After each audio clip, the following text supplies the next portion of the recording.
बिहार की राजनीति में एक बार फिर बड़ी हलचल मच गई है, क्योंकि लोक जनशक्ति पार्टी रामविलास के प्रमुख और केंद्र सरकार के पूर्व खाद्य प्रसंस्करण मंत्री पशुपति कुमार पारस ने अपनी पार्टी को एनडीए से अलग कर लिया है और अब वो सीधे तौर पर तेजस्वी यादव के नेतृत्व वाले महागठबंधन के साथ चुनाव लड़ने की बात कर चुके हैं। इसी सिलसिले में उन्होंने पटना में एक प्रेस कॉन्फ्रेंस की, जहां उनके साथ उनके भतीजे प्रिंस राज और पार्टी के वरिष्ठ नेता सूरजभान सिंह भी मौजूद थे। प्रेस कॉन्फ्रेंस में पशुपति पारस ने बहुत साफ शब्दों में कहा कि एनडीए में रहते हुए उन्होंने दलितों की आवाज के रूप में भी कभी सम्मान नहीं मिला और उन्होंने जो जिम्मेदारियां निभाई उसका कभी सही मूल्यांकन नहीं किया गया। उन्होंने यह भी कहा कि हम न सिर्फ दलित समाज के प्रतिनिधि है, बल्कि बिहार की उस आबादी के भी आवाज है जो दशकों से पिछड़ेपन और उपेक्षा में जा रही है। पशुपति पारस ने यह आरोप भी लगाया कि बीजेपी और एनडीए की सरकार में आज जो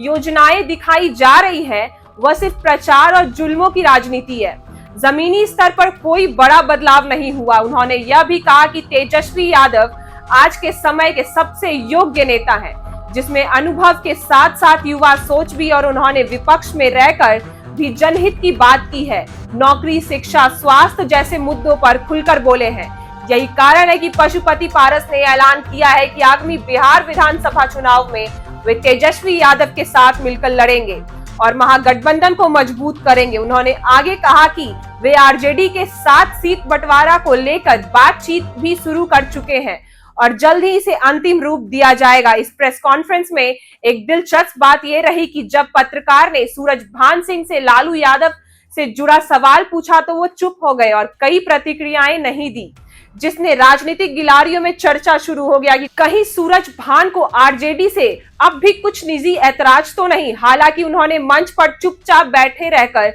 पशुपति पारस के फैसले का समर्थन जरूर किया। इधर प्रिंस राज ने भी चाचा पशुपति पारस के साथ खड़े होने की बात कही और कहा कि बिहार में दलित, महादलित और वंचित तबके और को अब एक नई राजनीतिक दिशा की जरूरत है जो तेजस्वी यादव दे सकते हैं।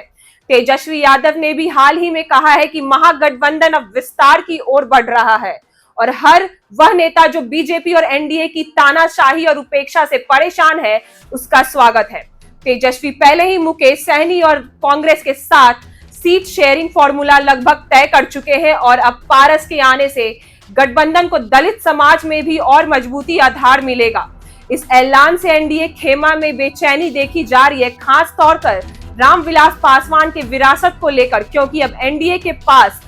रामविलास जैसा नाम नहीं बचा और चिराग पासवान की अगुवाई में बनी नई लाजपा रामविलास और पशुपति पारस की पार्टी दोनों ही एनडीए से बाहर हो गई है या विरोध में खड़ी है। पशुपति पारस ने यह भी आरोप लगाया कि जब वे मंत्री थे तब भी उन्होंने कैबिनेट बैठक में बोलने का मौका नहीं मिलता था और उन्होंने कई बार पीएम मोदी और बीजेपी अध्यक्ष जेपी नड्डा को पत्र लिखकर शिकायत की, लेकिन कोई जवाब नहीं मिला।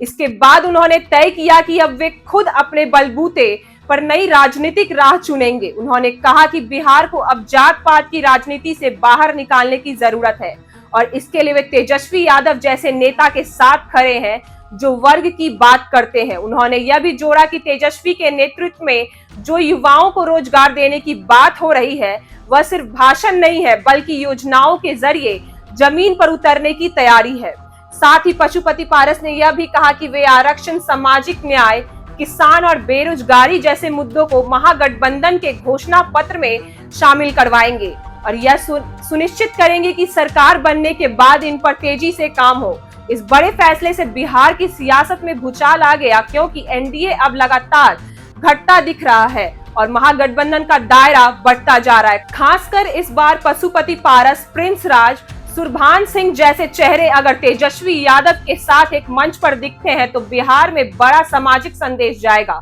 और इसका अगर सीटों पर भी साफ दिखाई देगा। पारस के इस कदम ने बीजेपी और जेडीयू के भीतर नई हलचल पैदा कर दी है, क्योंकि दलित समाज को अब फिर से साधना आसान नहीं होगा और पशुपति पारस की पहचान एक पुराने, ईमानदार और जमीन से जुड़े नेता की राह है जो आज भी गांव कस्बों के सम्मान के साथ याद किया जाता है। इस तरह में देखा गया है कि पशुपति पारस और तेजस्वी का गठबंधन न सिर्फ एक राजनीतिक समझौता है बल्कि बिहार की सामाजिक संरचना को नए सिरे से जोड़ने की कोशिश भी है, जिसमें अब दलित, पिछड़ा, अति पिछड़ा, मुस्लिम और गरीब तबके की गोलबंदी दिखाई देने लगी है। और यह गोलबंदी 2025 के चुनाव में कौन जीतेगा, कौन हारेगा, इसका फैसला तय करने वाली साबित हो सकती है।